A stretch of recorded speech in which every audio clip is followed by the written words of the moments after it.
நிச்சயமாக தேர்தலுக்கான பரப்புரை பயணமாகத்தான் இதை ஆரம்பிக்கிறோம். அதைத்தான் நான் தெளிவுபடுத்தியிருக்கிறேன். இது வெறுமனே உறுப்பினர் சேர்க்கை என்ற அளவோடு இல்லாமல் தேர்தலுக்கான பயணத்தை இது பரப்புரையாக அமையும்.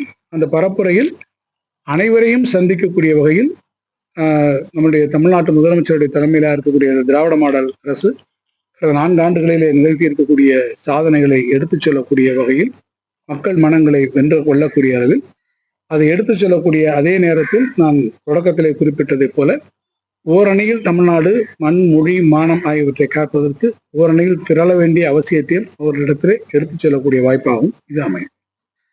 2 அணிகள் பாஜக சேர்ந்த அதிமுக, விஜய் எங்க இல்லாம மூன்றாவது இனம் என்றால் அதை பற்றியான உங்களுக்கு கருத்து? இல்லை, இப்போது இருக்கக்கூடிய அரசியல் சூழ்நிலையில் எங்களுடைய பரப்புரை நாங்கள் ஆரம்பிக்கிறோம். விஜய் அவர்கள் இப்போது அரசியல் களத்துக்கு வந்திருக்கிறார். அவர் இனிமேல் தன்னுடைய பிரச்சாரங்களை ஆரம்பித்து வருகிற போது எங்களுடைய உத்திகள் அதை தொடர்ச்சி அமையும். ஒரு நேரடியாக பிரச்சார பயணங்களை ஆரம்பிக்கும் போது பார்க்கலாம்.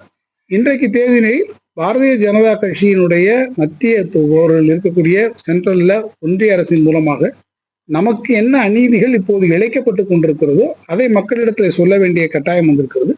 இன்றைக்கு தேதிக்கு பாஜகவும் அதிமுகவும் தான் தங்களுடைய கூட்டணியை அறிவித்திருக்கிறார்கள். எனவே அதை மையப்படுத்தி நாங்கள் எங்களுடைய பிரச்சாரங்களை, எங்களுடைய பரப்புரையை நாங்கள் துவக்கிறோம். அகலாய்வு அறிக்கை பாரம்பரியத்துக்கு மீண்டும் இல்லை, அடுத்த கட்டமாக பல இடங்களில் போறோம். கீழடியிலே கூட அடுத்த கட்டத்திற்கு போயிருக்கோம். ஒரு அகழ்வாவை தொடர்ந்து நடத்துவது என்பது அந்த சைட் எவ்வளவு ரிவீலிங்காக இருக்கிறது, அங்கே கிடைத்திருக்கக்கூடிய பொருட்கள் என்னென்ன பொருட்கள், அதன் வாயிலாக நம்ம என்ன அறிந்து கொண்டிருக்கிறோம், மென்மேலும் அங்கே நம்ம ரிவீலிங்கா வருமா, அது எந்த அளவிற்கு அது பண்பாட்டு அடித்தளத்திற்கு போகிறோம் என்பதை அது துறை சார்ந்திருக்கக்கூடிய வல்லுநர்கள் முடிவு செய்வார்கள். அந்த வல்லுநர்கள் முடிவு செய்துதான் அவர்கள் அடுத்தடுத்து இந்தந்த இடங்களுக்கு நாம் செல்லலாம், இந்தந்த இடங்களில பண்ணலாம் என்று சொல்லி அதற்கு காபா என்று சொல்லக்கூடிய ஒன்றிய அரசனுடைய அந்த அனுமதியை பெற்று அந்த அகழ்வாய்வு பணிகளை மேற்கொள்வதுதான் நடைமுறையிலே இருக்கு.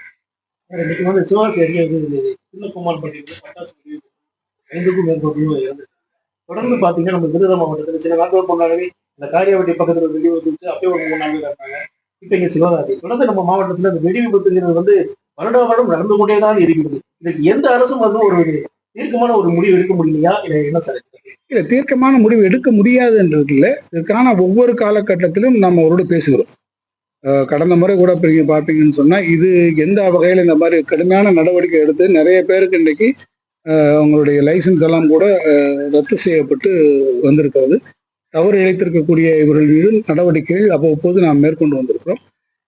அரசாங்கம் எடுக்கக்கூடிய நடவடிக்கைகள் ஒரு புறம் இருந்தாலும் கூட இதையும் மீறி இருக்கக்கூடிய சில மனித தவறுகளினுடைய காரணமாகவும் அல்லது வேறக்கூடிய இயந்திர கோளாறுகள், மின்சார பிரச்சனையின் காரணமாகவும் இத்தனைய மிக மிக வருந்தத்தக்க சம்பவங்கள் நடைபெற்று விடுகிறது.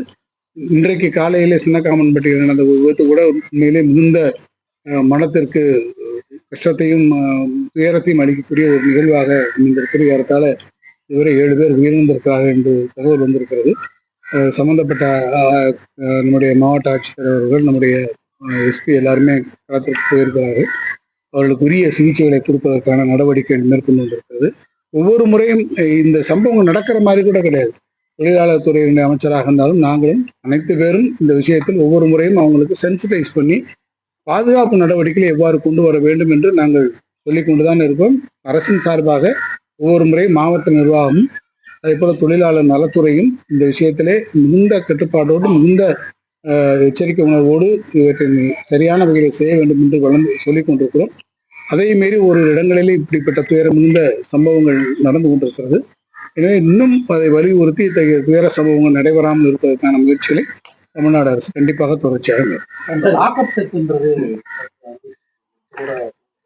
அது குறித்து நம்ம எல்லா விதமான நடவடிக்கைகளும் அரசாங்கம் மேற்கொண்டிருக்கிறது. அவர்கள் இன்றைக்கு கைது செய்யப்படுவதற்கான இதெல்லாம் கொடுத்திருக்காங்க. எதையும் மூடி மறைக்க வேண்டிய அவசியம் இருக்காது. மாண்புமிகு முதலமைச்சர் கூட நேற்று சட்டம் ஒழுங்கு குறித்திருக்கக்கூடிய அந்த ஆய்வுக் கூட்டத்திலையும் அவர்கள் தெரிவித்திருக்கிறார்கள். எந்த விதமான ஒரு ஒளிவு மறைவின்றி தவறு செய்தவர்கள் யாராக இருந்தாலும் சட்டப்படியான நடவடிக்கைகளை நிச்சயமாக முதலமைச்சர். செய்திகளை உடனுக்குடன் தெரிந்து கொள்ள கீழ்கண்ட கேபிள் மற்றும் டிடிஹெச் நெட்வொர்க்குகளில் எம்நாடு செய்தி தொலைக்காட்சியை காணுங்கள். பாதகம் செய்பவரை கண்டால் நாம் பயம் கொள்ளலாகாது பாப்பா. மோதி மிதித்து விடு பாப்பா, அவர் முகத்தில் உமிழ்ந்து விடு பாப்பா. அண்மை செய்திகளை உடனுக்குடன் தெரிந்து கொள்ள இணைந்திருங்கள் எம் நாடு தொலைக்காட்சியுடன்.